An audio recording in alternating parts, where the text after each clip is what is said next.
wal qabattu tana mana asistu jechuudha. Tana mana asistu. Dhugaadha. Shira hojjetamee jira. Akkatti hojjetamee jira. Harrayyuun dibicha qalatteeti halkan guutuu du'aayii karaa sirna kabajattuutiin godhattee dhiiga addarra godhattee halkan guutuu wanta jechaa bulan. Gaafa 22 ganama poolisni dhaqee isaan marsee jechuudha. Sababni poolisni dhaqeef ijoollee shanee nama laba. Kan poolisatti kijiba himeetu poolisni san fudhatee ijoolleetti dhaqee jechuudha. Gaafa 22 sadaasa 22. Gaafa 22 gizeetti dhaqan nama 39 qaban jechuudha. Nama 39 qaban. Nama 16 bosona basaqqee jedhamu geessaniiti jilbiiffachiisanii naasuu malee ajjeesan jechuudha. Naasuu malee. Hin qabsoofne miti tanaaf.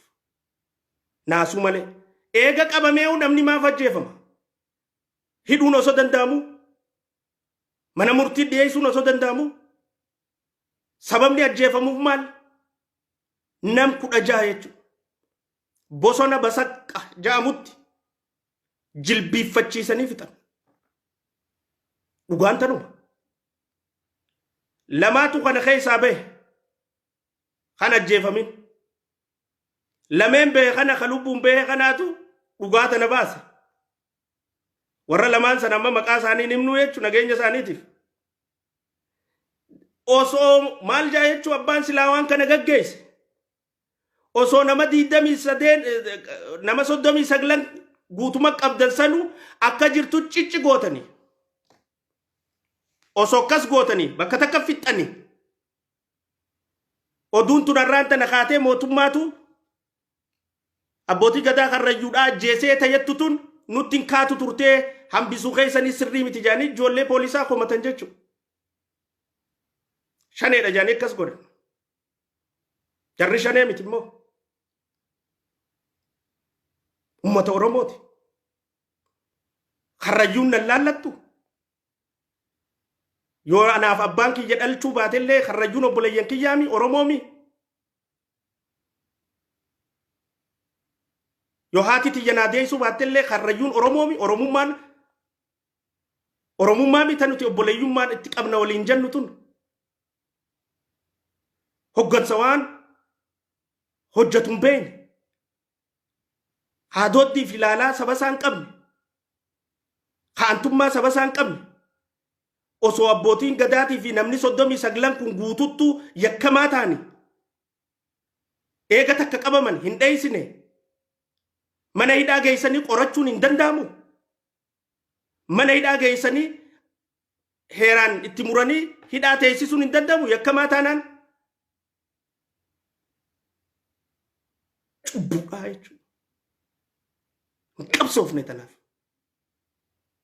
Gosa tiyya ta'uu hin qabu. Haati tiyya naa ta'uu hin qabu. Godina kiyya ta'uu hin qabu. Amantii tiyya qabaachuu hin qabu. Oromummaa qabaannaan naaf obboleessa siif dubbachuudhaaf hin qabsaawaa ture. Siif dubbachuun irrattis haqaa jechuun maas. Qabsoon nuti qabsaawaa turreefis tana. Kalees akkitti qabsaawaa turre kana arramma mootummaa keessa jirra jennee wanni callisnuuf hin jirtu jechuudha. Hin jirtu. Tanaafi mijiruu qananii dhiisee wanni hin biyya galeef. Hoggansi yakka fadhe gisee hojjetu. Hoggansu cabbuu fadhe gisee dalagu. Laalee callisuu. Hin garre jee bira dabruufi miti. Haniin asitti aarsaa kafalu jiru. Rabbiinuu na taajjabaa jechuudha. Rabbiinuu. Egaan dhugaan kalee Jawaar irra qabsaawe.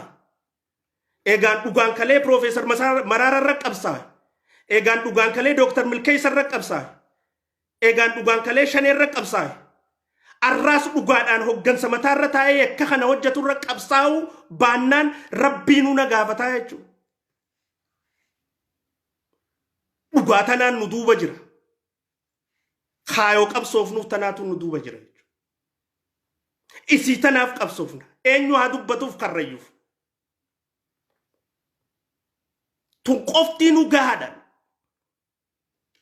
hoggansa mataarra jiru itti gaafatamaa taasisuuf. Tun qoftiinu osoo hattummaanuu jiraachuu baatte. Tana caalaa ammaas kan nama gaddisiisu namatti 16 ajjeesanii wanta jaan keessaa 28 hafe san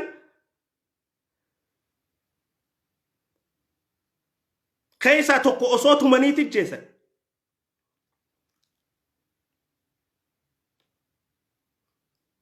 Reefka sanii wajjin ammaas guyyaa 4 bulchan jechuudha. Hanga reefki xiraawee ajaawee tortorutti. Guyyaa 4. An Oromoofiin qabsaawaan fuula hoggansaa bitachuufi miti.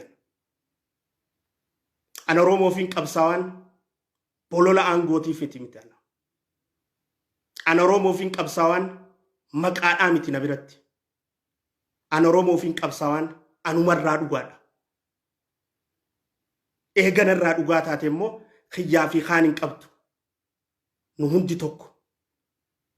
Tana haa qabaachuu qabnu antummaa. Xawal wallummaan qabnu jechuudha. Haan waan jibbinuuf hin qabnu. Kanaas addatti waan jaalannuuf hin qabnu. Daandiin ida'amu. Daandii keenya. Paartiin badhaadhinaa. Paartii keenya. Paartii keenya keessa taa'ee. Daandii keenya keessa taa'ee. Hayakka uummata keenya irra danda'u hojjetu. Jaala kiyya. Na kabaja. Na jaalata. Harkanarra kaayyata. Waliif bilbilla. Waliif lafaa ol kaana. Waan teeksti waliif goona. Wal dubbisna. Jabaadhu naanjaa. Waan hin fadheerraa hin harkadha. Je'ee yakka ati hojjetu sirraan dhiisuu jechuudha. Hin dhiisu. Hin dhiisu. Kaayoon an qabsaa'u jiruutu tanaa miti.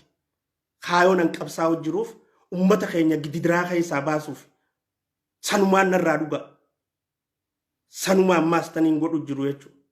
Malee paartii takka keessa waliin jirra. Hojmaata paartiiti. Maarree paartiiti. Intala gos keessa yellamee. Aysaram. Bacirrash. Wareegamaan an biyya tanatti amata lamaa fi cinaan dabreen asitti an kafalu jiru naatu beeka. Aarsaan an asitti kafalu jiru naatu beeka. Osoo antummaa qabaachuu baadhee maaltu as na fide? Maaltu na fide? Maal naan jaa rabbiin hin sagaduuf kun? Maal naan jaa? Fuula fuulaan ta'a. Ha jaalannuu fi ha jibbinuu qabnu. Ha dhugaarra wal diddinuu fi ha dhugaarratti adda baanuu qabna malee. Hin qabnu. Kun hundi kataa'umu jiru Komishiinarii Poolisiitiin. Araarsaa Mardaasaa. Oromoon araaraafamuu hin qabdu. Rakkachuu hin qabdu. Poolisoonni keenya kan bakka hunda jirtan gootummaa keessan ni beeyna. Aantummaa isin qabdan ni beeyna. Jaalala isin uummataa qabdan ni beeyna. Tun badii teessanii miti. Badii hoggansaati. Waraanni ajajaan hogganama. Waraanni eemaraan deema. Akkatti inni leenji'ee tukkasi. Tun poolisoota dhimma kana raawwatee hin laallattu. Poolisni waraanni dirqamatti kanname raawwata. Dirqamatti kanname. Qulqulluudha poolisni naannoo Oromiyaa.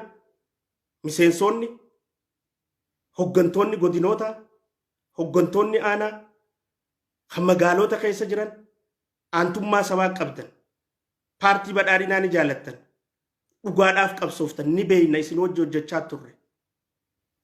Teessanii miti badiin hoggansa abbaa ajaja kanne. Waraanni ajajaan deema. Yoo waraanni tokko ajajamee yoo ijoolleen amma na eeydu ajajamtee hangaasaa kuchiisaa jaaniin hammeenya ijoolleeti miti ijoolleen ajaja raawwatti. Tanuma dhugaan jirtu. Akkatti leenji'anii tukkasi. So jaalala uummataa qabaachuu baadhee taamana eeguu jirtu ijoolleen poolisa. Dubbii tana fittiin dubbadhu jechuudha. I'm ready. sodaa namaan qabu jaalala ummata kiyyaa malee haqaafiin qabsaa'u jiraas dhugaafiin qabsaa'u jiraas saniifiin dhugaa ummata kiyyaa dubbachuuttis jira dubbachuufis ta'a ka sodaannu tokko hin jiru feete nyaaranuu murta feete fuula guurta dhimma kiyyaa miti dhimmi kiyya daandii ida'amuutiin paartii badhaadhinaatiin bulchiinsa haqa qabeessa dhuga qabeessa sirna qabeessa